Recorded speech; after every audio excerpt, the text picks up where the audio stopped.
hari ini kami digusur untuk memanggil lagi yang 2 DPO, kan aneh, ya. Jadi kami diminta untuk mempercayai bahwa yang 2 DPO itu ternyata masih hidup, ya. Itu makanya saya bilang ini yang teraneh dan terlucu, ya. Itu dari saya. Dianggap fiktif ya. Ya, yang tadinya dianggap fiktif kan, terus kehidupan lagi. Mereka menganggap fiktif, terus mereka hidupkan lagi. Kita dibawa oleh mereka untuk mempercayai, gitu. Nah, jadi ini pikir saya ini ada jin korin dari mana lah. Setelah saya sindir kuli bangunan kita ada 2, periksa juga Peggy Setiawan anak Pak Cecep. Sehari sebelum diadakannya sidang pra-peradilan, sore hari sebelum yang namanya kita akan gelar sidang pra-peradilan, setelah saya sindir kuli bangunan kita 2 mohon diperiksa yang namanya anak Pak Cecep, sorenya kalian tahu nggak? Pak Cecep dan Peggy Setiawannya pergi kemana? Buru-buru meninggalkan Cianjur, ya. Mereka berdua berhenti di yang namanya tol Cipularang kilometer 88B, ya, Jalan Sukatani Sukajaya mengarah ke Purwakarta, ya. Jadi saya harap kecurigaan saya itu benar, ya. Kalau kepolisian aja ya buat menetapkan Peggy Setiawan yang sekarang di penjara itu ada foto keluarga, kenapa Bapak Kepolisian Jabar juga tidak mengambil yang namanya Peggy Setiawan anaknya Pak Cecep foto keluarga, ya kan, supaya adil, ya. Kemudian kalau ditetapkan yang satu kuli bangunan sekarang di penjara, kenapa kuli bangunan anak Pak Cecep nggak dipanggil supaya adil, ya kan? Nah, jadi kecurigaan saya makin bertambah. Kenapa? Setelah saya sindir yang namanya 2 kuli bangunan yang nama yang sama Peggy Setiawan, salah satu ada Pak Cecep, ya. Kemudian tiba-tiba sidang pra-peradilan ini ditunda. Sore harinya ada orang kabur dari Cianjur, ya, bawa yang namanya Peggy Setiawan, berhentilah di rest area, ya, tol Cipularang KM 88B, ya, Jalan Sukatani, ya, Jalan Sukatani Sukajaya mengarah ke Purwakarta. Jadi saya makin curiga aja, ini sebenarnya permainan apa? Jangan-jangan polisi yang menetapkan bahwa fotonya Peggy Setiawan yang saat ini di penjara kemarin ini ada kongkal-lingkongnya nih nama Pak Cecep.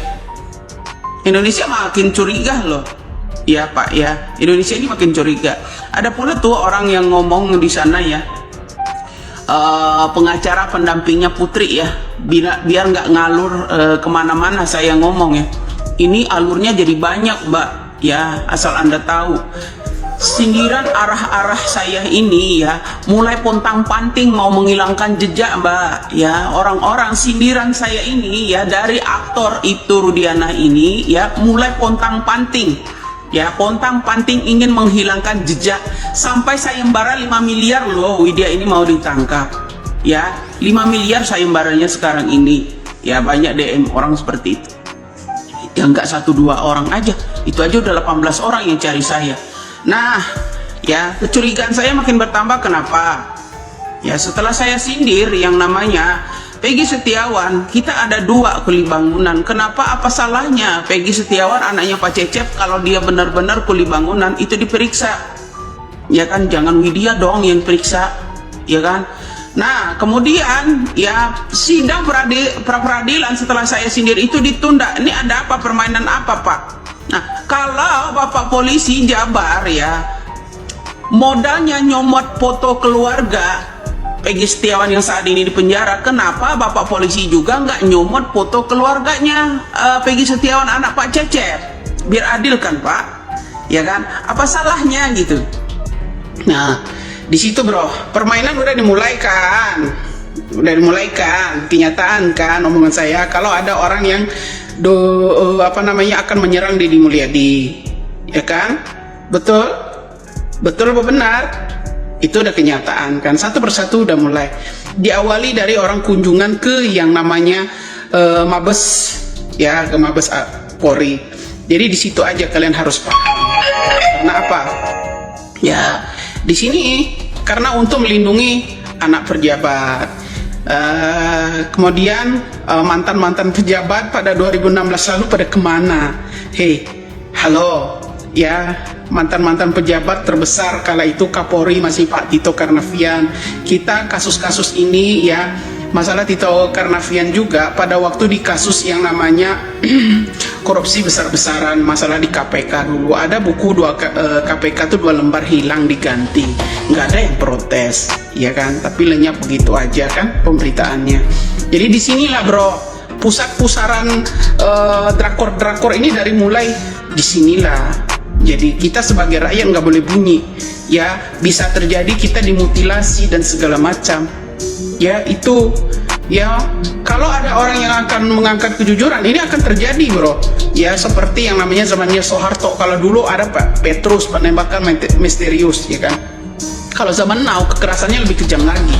Ya kenapa? Ya mutilasi, ya dipisah ke sana kemari kan tubuhnya, ya seperti itu. Akankah terjadi pada kita? Ya kan?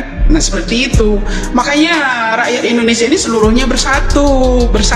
Kita menjaga keideologian kita ini, persatuannya, ya bersatu. Paling susah kata Bapak melawan penjajah dalam negeri sendiri. Lah ini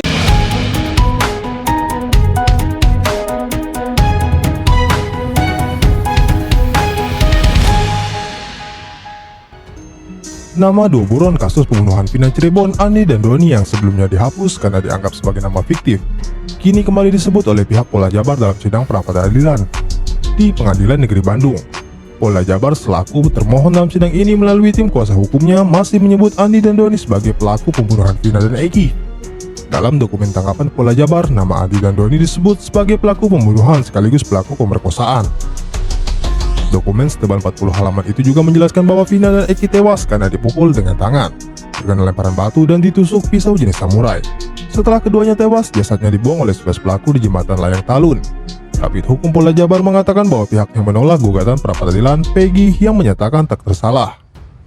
Untuk menguatkan pernyataan itu, pihaknya mengklaim memiliki 3 alat bukti yang dapat membuktikan bahwa Peron terlibat dalam kasus pembunuhan Vina, yakni keterangan saksi ahli dan dokumen. Penetapan Peggy sebagai tersangka sudah melalui prosedur gelar perkara dan analisis yuridis.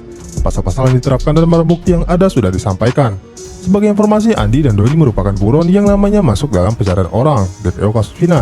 Dengan adanya nama tersebut, maka pelaku pembunuhan sebanyak 11 orang. Sebanyak 8 diantaranya telah diadili, sehingga tersisa 3 orang. Pada 21 Mei kemarin, polisi menangkap Peron. Kemudian pada 26 Mei, Polda Jabar mengumumkan bahwa pelaku pembunuhan hanya 9 orang.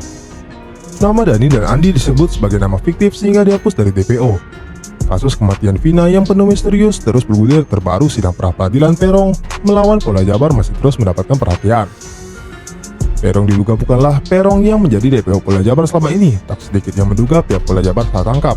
Lalu sejak pra-peradilan Peggy, untuk diketahui sidang pra-peradilan ini menjadi babak penentu masa depan Peron yang selama ini didukung oleh berbagai pihak akan mendapatkan kebebasannya. Para kuasa hukum dia kini bersiap untuk menghadapi adu bukti di persidangan kasus Vina Cirebon.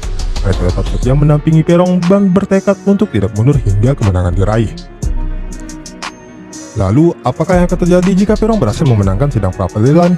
Peggy tentunya akan mendapatkan ganti rugi. Nominal ganti rugi yang diberikan bervariasi, mulai dari 500.000 hingga 100 juta. Jumlah ini bisa lebih besar jika penahanan tersebut menyebabkan cacat dan kematian.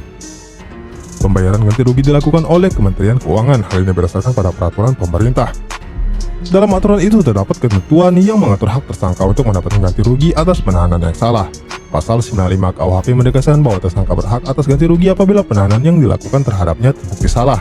Profesor Hipnu Nugroho, seorang pakar hukum pidana, menjelaskan bahwa jika penangkapan terhadap Peron terbukti salah dan ia menyatakan menang, maka Peggy berhak mendapatkan rehabilitasi serta ganti rugi.